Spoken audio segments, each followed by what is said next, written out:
গ্রামীণ রান্নাঘর প্রো চ্যানেলে সবাইকে স্বাগত। বরাবরের মতন আজকেও আমি আর মা হাজির হয়েছি।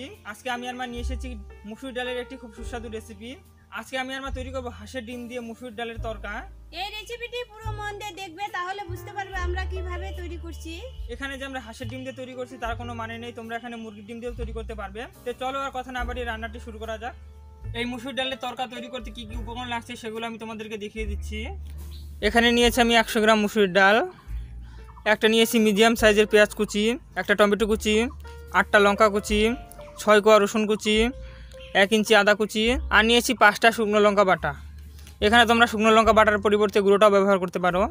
এখানে থাকা সমস্ত উপকরণ আমি নিয়েছি ফোড়ন দেওয়ার জন্য। হাফ চা চামচ নিয়েছি কালো সর্ষে, 4 কোয়া নিয়েছি রসুন, 1 ইঞ্চির মতন আমি নিয়েছি আদা কুচি, 2টো নিয়েছি শুকনো লঙ্কা, 5টা নিয়েছি কারি পাতা, একটা নিয়েছি তেজপাতা। আদাগুলোকে আমি লম্বা করে কেটে নিয়েছি, রসুনগুলোকেও ঠিক অমন মাঝখানে ফাটিয়ে রেখেছি। নিয়েছি সরষের তেল, একটা নিয়েছি হাঁসের ডিম, আর 1 চামচ নিয়েছি আমি জিরে গুঁড়ো। এখানে তোমরা হাঁসের ডিমের পরিবর্তে মুরগির ডিমও ব্যবহার করতে পারো। আমাদের হাঁসের ডিম আছে, সেই জন্য আমরা হাঁসের ডিম নিয়েছি। স্বাদ মতো লাগছে নুন, পরিমাণ মতো হলুদ। এই মুসুরের ডালগুলোকে সিদ্ধ করে নিতে হবে, সেই জন্য আমি ডালগুলোকে এখন ধুয়ে নিচ্ছি পরিষ্কার করে। যতক্ষণ না ডাল থেকে পরিষ্কার জল বেরোচ্ছে ততক্ষণ আমি ডালগুলোকে ধুতেই থাকবো। দেখো ডালগুলো আমি একদম চকচক করে পরিষ্কার করে নিয়েছি, নুন ধরে দিয়েছি। ডালগুলো সিদ্ধ করার জন্য দিয়ে দিচ্ছি আমি বেশ খানিকটা জল। এবারে আমি ডালগুলোকে ছেড়ে দিচ্ছি, দিয়ে দিচ্ছি স্বাদ মতো নুন। এবারে আমি ঢাকনা দিয়ে ঢেকে দিয়ে কিছু সময় জাল করব। একবারে সিদ্ধ করব না ডালটাকে, ডাল আমি গোটা গোটা রাখবো।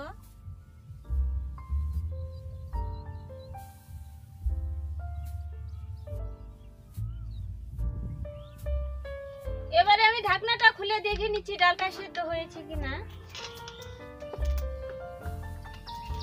দেখো আমার ডালটা সিদ্ধ হয়ে গেছে। ডালটাকে আমি একদম গিলে দিচ্ছি না, ডালের জলটা আমি এখন ঝরিয়ে নেব।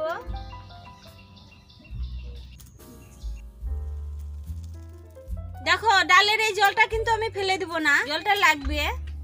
কড়াইতে এবার আমি দিয়ে দিচ্ছি 2 টেবিল চামচ তেল। তেলটা একটু গরম করে নিয়েছি, এবার দিয়ে দিচ্ছি পেঁয়াজ, দিয়ে দিচ্ছি রসুন কুচি, কাঁচা লঙ্কা কুচি, টমেটো কুচি, আদা কুচি। এগুলোকে একটু হালকা বাদামি রং করে ভেজে নেব। এগুলোকে হালকা বাদামি রং করে আমি ভেজে নিয়েছি। এবার দিয়ে দিচ্ছি স্বাদ মতো নুন, পরিমাণ মতো একটু দিচ্ছি হলুদ, দিয়ে দিচ্ছি লঙ্কা বাটা। যে যেমন ঝাল খায় তেমন দেবে। এখানে নুনটা একটু কম দিতে হবে, ডালটা সেদ্ধ করার সময় নুন দেওয়া হয়েছে তাই এখানে আমি কম দিয়েছি। দিয়ে দিচ্ছি 1 চামচ জিরে গুঁড়ো। এবারে ডিমটা ভেঙে দিয়ে দেবো।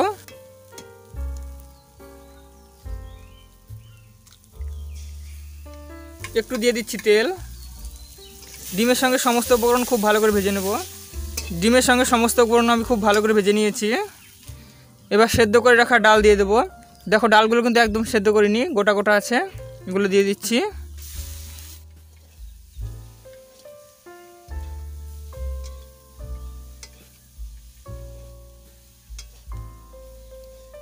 ডালটা দিয়ে আমি একটু নাড়াচাড়া করে নিয়েছি।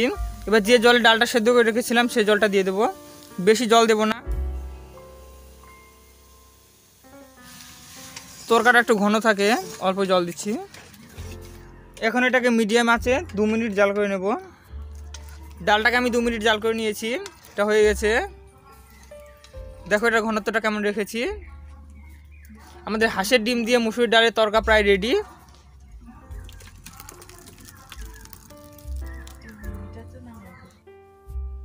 এবার ডালের মধ্যে আমি এক্সট্রা করে তরকা দেবো, সেই জন্য কড়াইতে দিয়ে দিচ্ছি তেল। এবারে দিয়ে দিচ্ছি তেজপাতা, শুকনো লঙ্কা, কালো সরষা।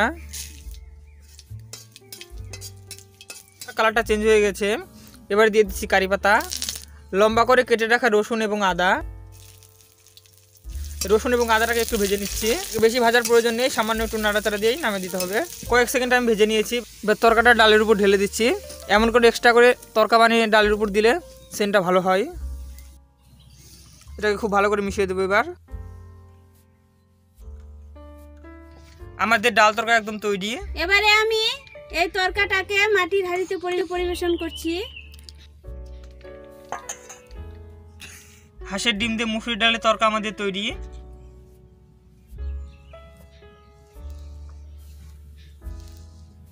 দিদা তরকা রান্না করতেছে, বাইরে থেকে সেন্ট পেয়ে আমরা চলে এসেছি খেতে।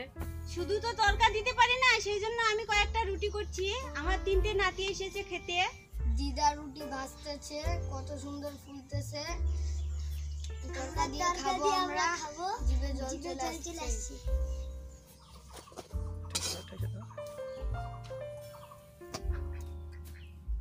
আমার রুটি তৈরি, এবার আমার নাতিদেরকে আমি খেতে দিচ্ছি।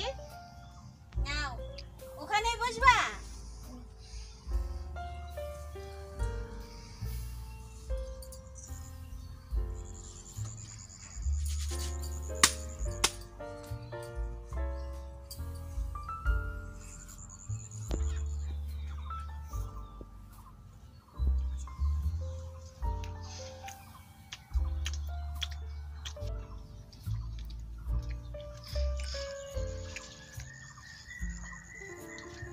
কেমন হয়েছে রাজেশ? তাই? মিথ্যা কথা বললে হবে না কিন্তু। না সত্যি। তাহলে খাও, কিছু লাগলে চাবা।